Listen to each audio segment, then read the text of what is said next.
Hi, it's Anna again, and I now want to show you another picture that I've painted. This has been painted with a cloth. I never use pencils, just my fingers or a cloth. And in this case, a cloth. I started as usual by just putting color on as I just let my hands go along the canvas, and then afterwards I see what I can see in this picture. And for me, I could see immediately that a face was coming through here.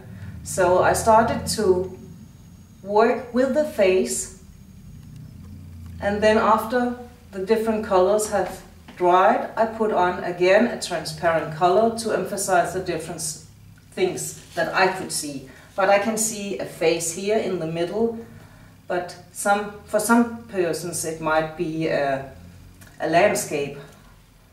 But again, it's to use your imagination, your fantasy, to see what you can see in the picture.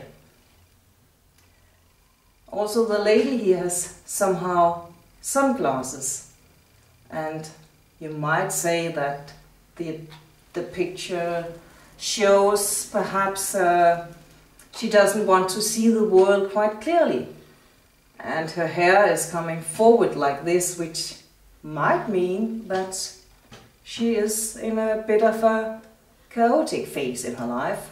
But again, it's all up to the viewer to see.